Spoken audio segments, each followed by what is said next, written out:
Coming up on this episode of the Mompreneur Show, I'm interviewing Olga Klyuchits, a wife, a mother of a sweet little boy, and a blogger at olgasflavorfactory.com. My name is Vicky, and this is the show that features amazing conversations with remarkable mompreneurs.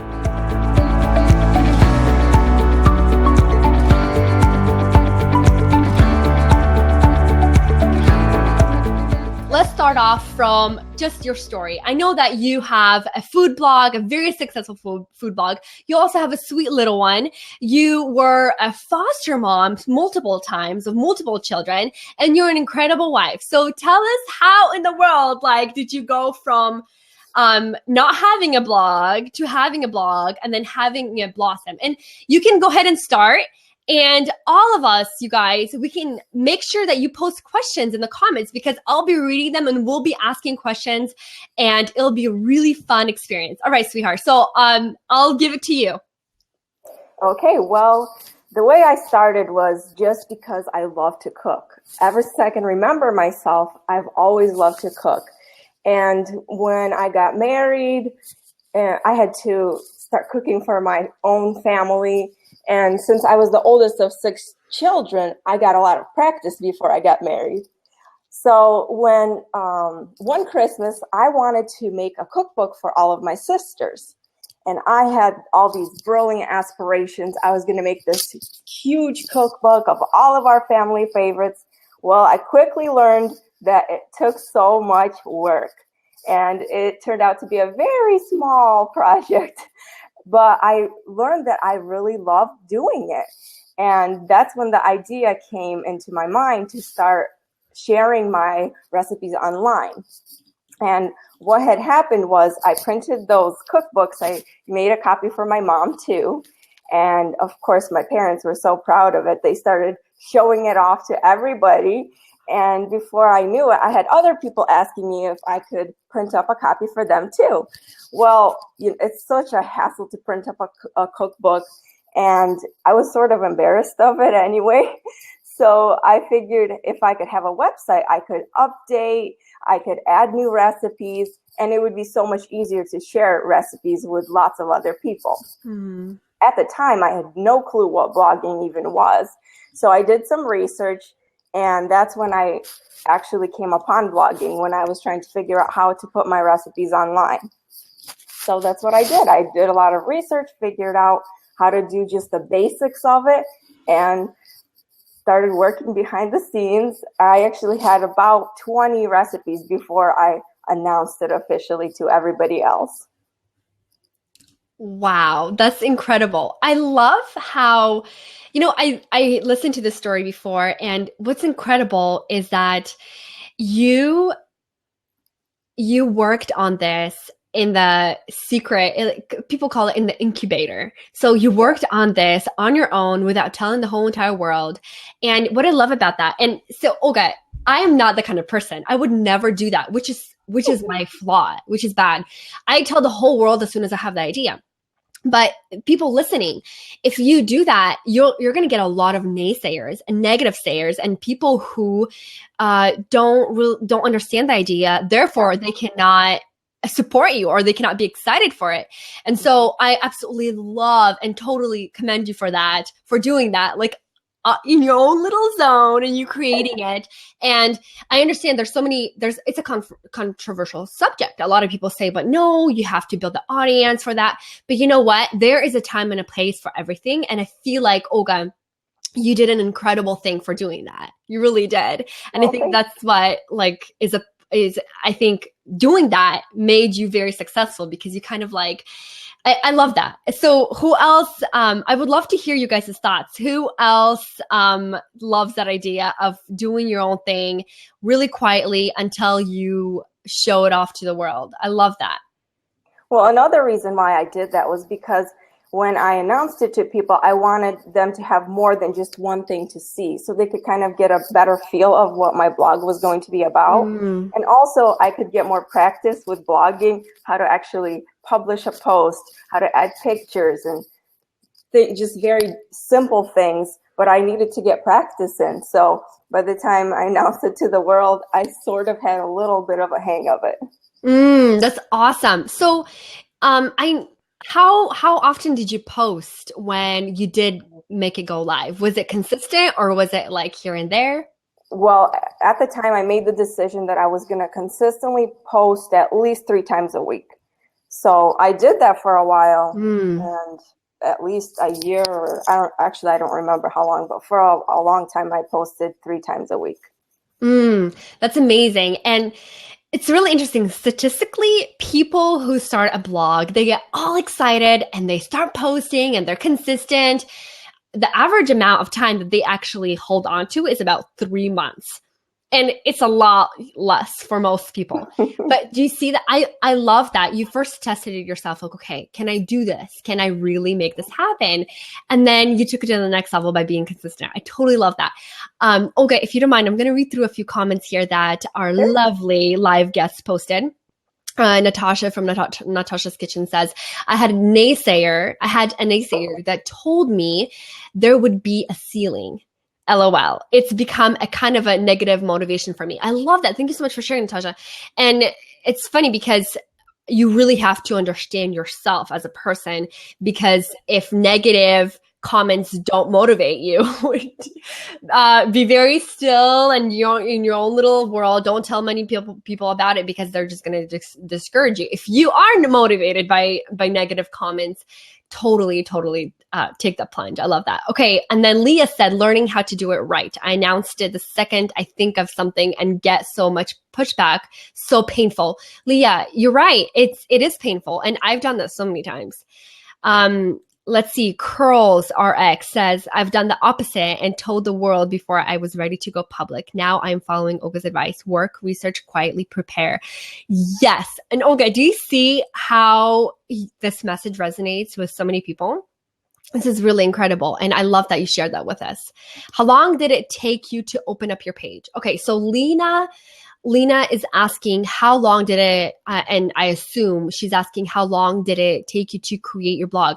A really good question, Lena, and this is a really actually good time to ask you. There's so many technical difficulties. There's so much technical things that you need to do. How did you just like jump on it and just like create a blog? At first, I did a very simple blog. I knew I couldn't do anything fancy, do some kind of a design. I didn't want to dump in a whole bunch of money into something I wasn't sure I was going to do. And so I just learned the very basics of design and setting up a blog. And it took me probably a day, a couple hours to actually sign up and get my WordPress blog up and then start working on the posts. Wow, that's amazing. Did you buy your domain right off the bat, or did you use a subdomain in the beginning? I used a subdomain, and then I wanted to see if I actually would do it, and if I actually enjoyed it. And once I did, within a couple of months, I switched over and bought my own. That's very smart. That's very smart. So you don't have to go pro right away. You can test yourself on, how you'll love it, how consistent you'll be. And I love that, Olga. That's a great message. All right, let's go. I'm going to go back into the comments. I tell all of my clients to not just look around and just feel free to create what's in their mind and heart. April, thank you so much for sharing that. Jamie, I love that idea, Vicky, but I'm just like you. I have a hard time keeping quiet. Yes. And we're all different, you guys. There's nothing wrong. There's no right or wrong way, but it's very important to really know each other to know yourself first. I truly believe in that. All right, Olga. So how was it? Because I know like when a wife starts a business, there needs to be some kind of communication with the husband. How did you and your husband decide on you starting the blog because we're moms, it takes a lot of our time? Well, my husband was on board 100% from the very beginning. He was actually encouraging me to do some kind of recipe website years before I even started blogging. So he has been my number one supporter from the very beginning. He helped me take pictures in the very beginning. Now it just doesn't work out, so I have to take most of them myself. But to this day, he's my number one fan. And if it wasn't that way, I don't think I would have blogged. And I most certainly would have quit a long time ago because there's so much that goes into it. It takes so much time. We both have to sacrifice time and money for the blog. And if my husband wasn't supporting me, then I wouldn't do it. So what do you think, why do you think your husband was so supportive? Because not everybody's so lucky. Yeah, I get that. I guess I'm just really blessed with a great guy. But he likes to see me doing something that I enjoy doing. He always tells me that when I'm doing blogging, when I'm cooking, he knows that I'm happy. And writing, he always tells me that I'm a good writer, and he's the one who encourages me. And when I want to quit, he's the one who knows exactly what to tell me to give me inspiration to keep going.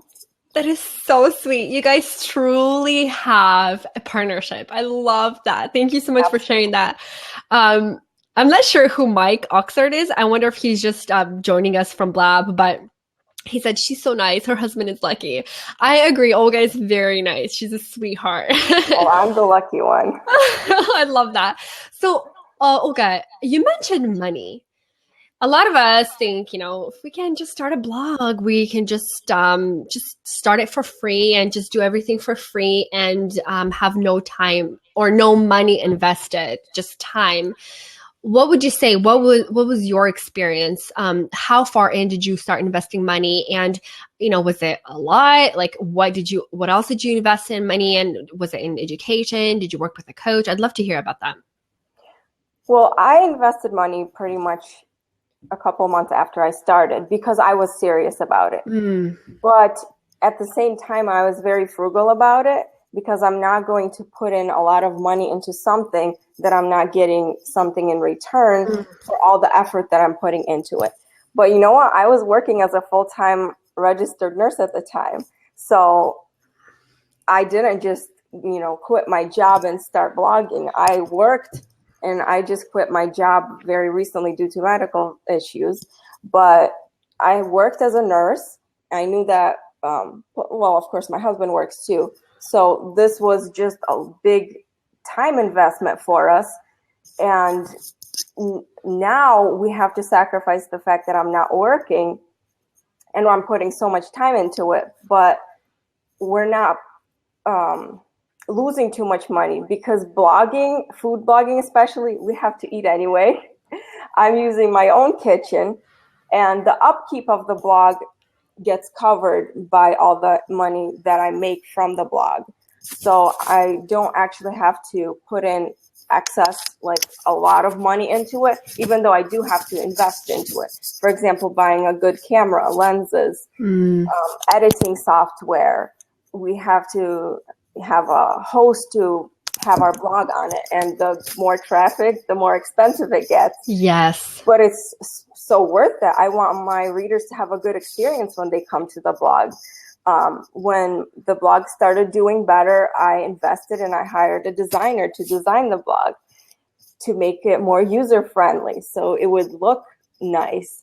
And what else? I'm also a part of Food Blogger Pro. So that has been a huge help for me. And I always love to learn from other successful people, other bloggers, other business owners. I love listening to podcasts and all of that because I think it's so important to continue to invest in yourself, in your business, because you're not going to grow unless you do that.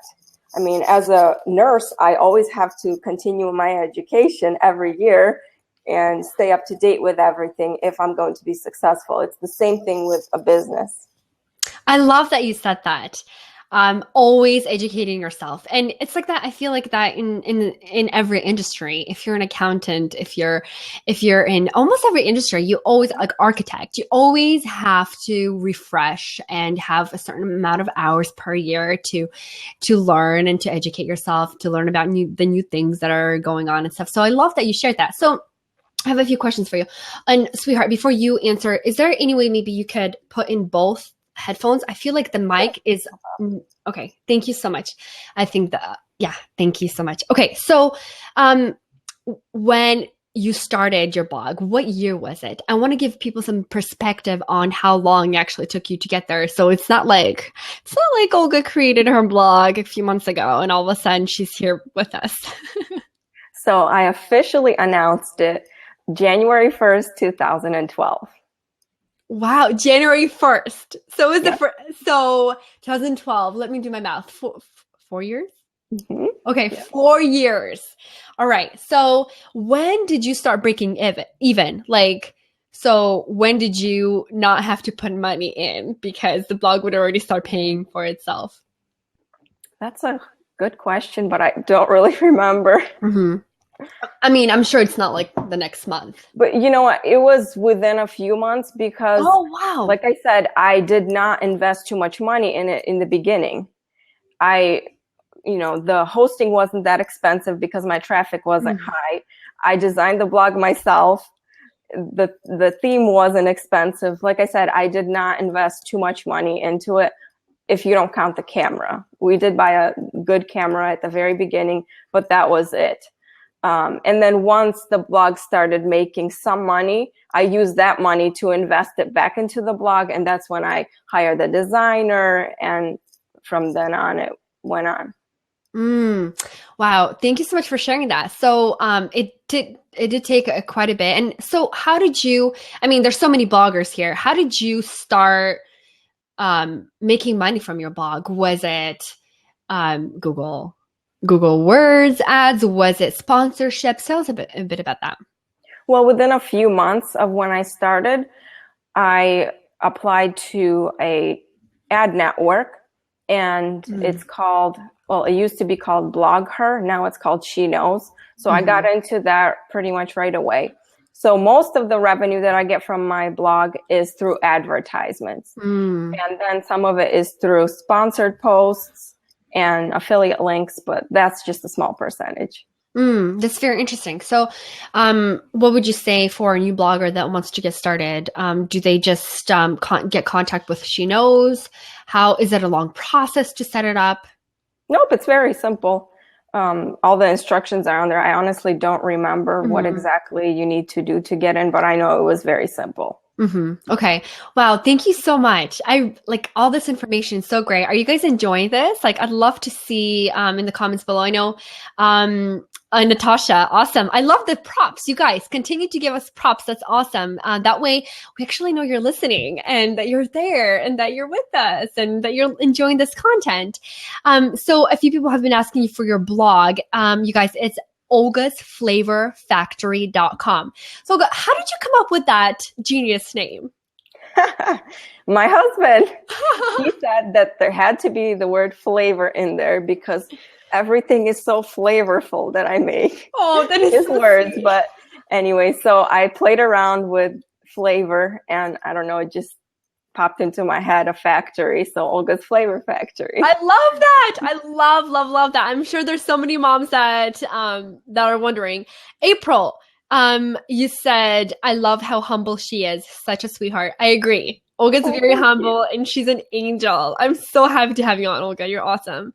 Thank you. So Lana, you asked what was the ad thing that she signed up for. So the ad thing is called She Knows. And if you go to sheknows.com, you'll be able to sign up. There's some information on there.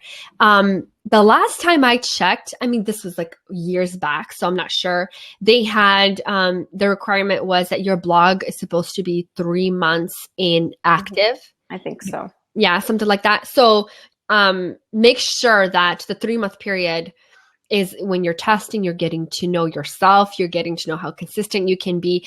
And then after the time frame, then you can apply for it. And please double check for those of you who are interested, please double check. I mean, this is a few years back. Things change online all the time. Wonderful. Wonderful. That's awesome. Okay. So Olga, you were a nurse and, you had, I think at that time, maybe you had foster children and you're a wife, obviously with, we have to be a wife first, right? So how did you balance everything? Like what is your secret to making everything work? The secret is that you don't.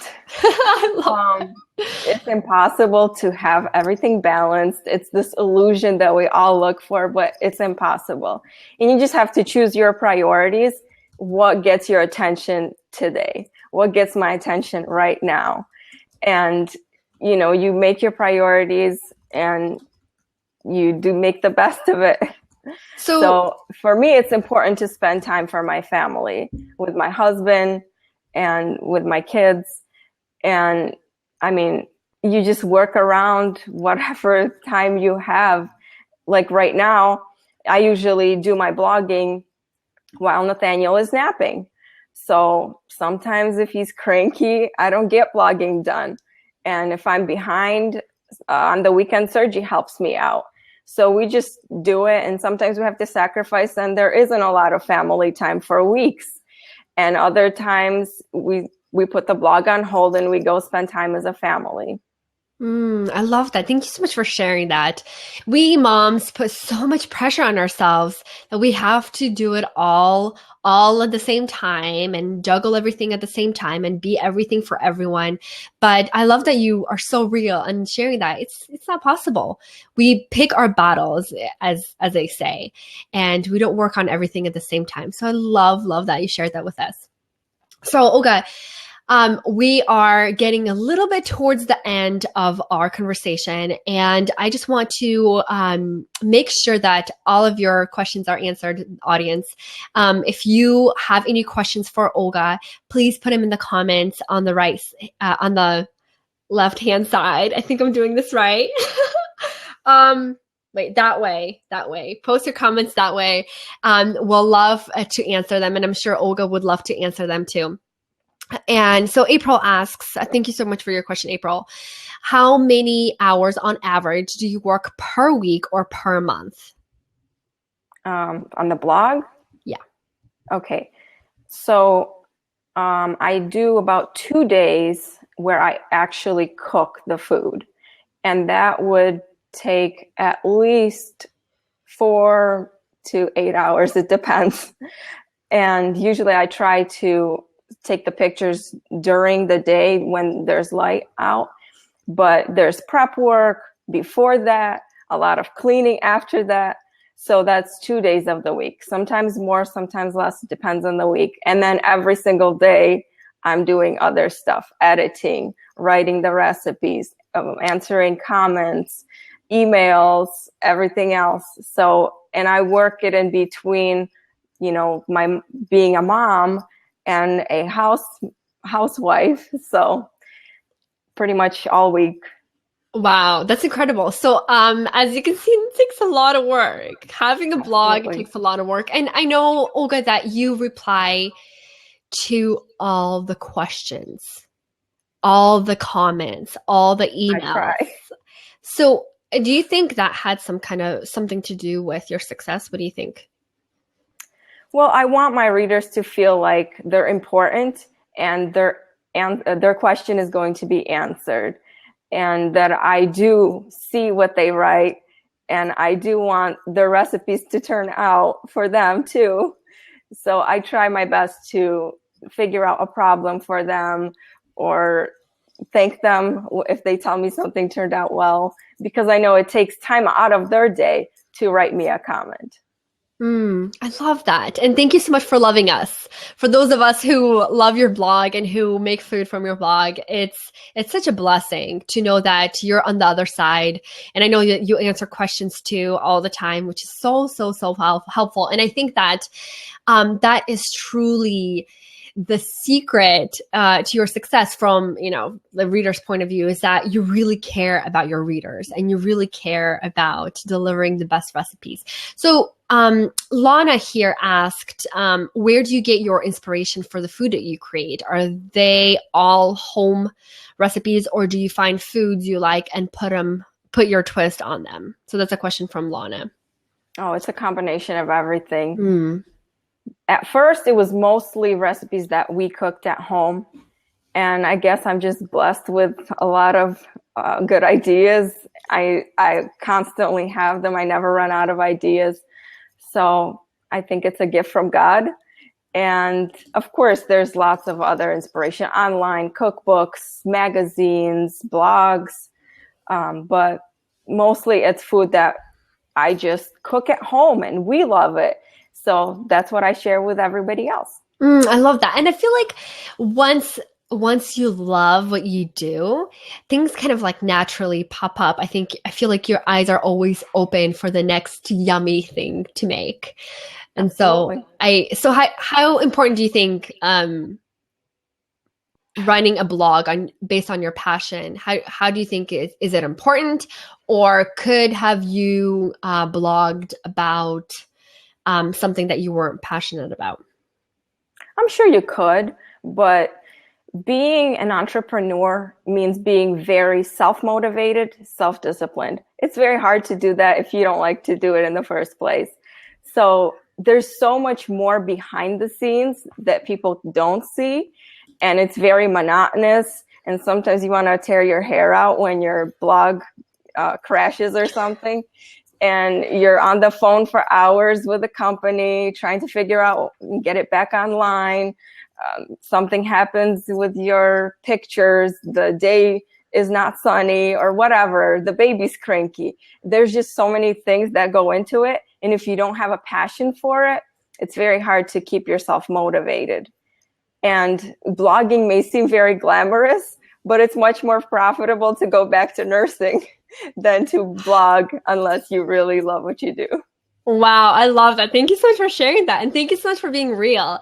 I feel like it does look very glamorous. And I think, with social media nowadays, a lot of moms get so discouraged because everyone naturally, I mean, no meaning, no, they're not doing it on purpose. They're posting naturally their favorite parts of their days, their favorite moments of their lives. And we automatically assume that their life is so perfect, or their blog is so perfect and so glamorous and so easy to do. But I feel like we also have to really get real with ourselves, because nobody has a perfect life, and having a blog is definitely not easy, and always being on top of it, always answering questions. Have you ever taken a vacation from your blog? I did, but that was because I worked hard before that, and I, worked on a lot of recipes, and I scheduled them. They were ready to go. And when I was on vacation, actually my husband and I went to Italy, and everything was pre-scheduled. I was on a vacation, but my blog was still putting up new recipes. And I took a unplanned vacation when I had the baby. I was very, very sick. So I actually didn't blog for about a month, and that was not intentional. Wow. How were your readers? How did they take that? Was that hard? Was it hard on your ranking? Like, did you see any changes? Actually, no, I didn't. The traffic was pretty much the same. That's very interesting. So where do you think the main traffic comes from? What's the main traffic source? Is it from word of mouth? Is it SEO? Is it social media? I think it's a combination of all of those things. But mostly I think it's people who have found my site and they just keep coming back. And I love that. Those are the people that I appreciate the most. And I know I could never blog without my readers. I love that. Thank you so much for sharing. If you guys have a question, can you post a question mark before your question? That way I know it's a question and not a comment. That would be wonderful. And Olga, thank you so much for answering all these questions, for being so real and really saying it how it is. We really, really appreciate that. Well, thank you. It's been my pleasure. Absolutely. Thank you so much, sweetheart. We're not done yet, though. We're still waiting on a few questions. Ina Olimpiuk, she says, I also had lots of naysayers, it's not a real job. And Ina is also an entrepreneur. She does flowers, actually in Florida. I think you guys are some kind of neighbors. Oh, really? Maybe city neighbors. I don't know. We all have a lot of naysayers, especially starting out. When you started your blog, when you made it go live in January of 2012, it obviously didn't skyrocket the second day. What did you have any naysayers? And if so, how did you overcome those naysayers? I didn't really have a lot of naysayers. I think people just didn't really understand what it was all about. They thought it was just like my little hobby that I'm doing. So I didn't really get a lot of naysayers from the people that I knew. And my family is very supportive no matter what I do. So that was really great. That's really sweet. That's so sweet. I'm so happy that you had that experience, because not everybody is that lucky to not have any naysayers, for sure. I'm sorry, but I have to say, Renee Harris, you're awesome. Thank you for joining us. So, and everybody else who just joined us in the past couple of minutes, I really appreciate you joining us. We're wrapping up in just a few minutes, and we're taking last few questions. And I really appreciate for all of you being here and live and interacting. There's 54 of you here live in comments, and over 400 of you watching live from the mompreneur.com website. So I really, really appreciate you for being here. So, Olga, I want to ask you another question about, it's more about routines. And do you have a morning routine, an evening routine? And if you do, how important are they in your life right now? Oh, absolutely. In the evenings, I usually make my to-do list for the next day, and I prepare for the next day. So it gives me a nice head start. And one of the main thing is I like to make sure the house is clean and the kitchen is clean. That's just me. I can't sleep and relax if it's messy. But I also look through my to-do list and prepare for what needs to be done that day. And that way I already know what I'm going to be doing. And the next day in the morning, same thing. I look and I prepare for the day. And a lot of times I'll like chop vegetables or whatever I can for the recipe that I'll be cooking, or do the last minute editing of a post that needs to go live that day, or whatever. So it's a big important thing. And I don't think you could be as successful, especially as an entrepreneur and a mom, if you don't have routines of some sort. And I think a routine is kind of a cruel joke on a mom, because they're always changing as your kids are growing. And the minute you have a routine, the kids change their routine and their nap is at a different time. But that's when you have to work at it and figure out a different routine. I love that. Olga, thank you so much for sharing that.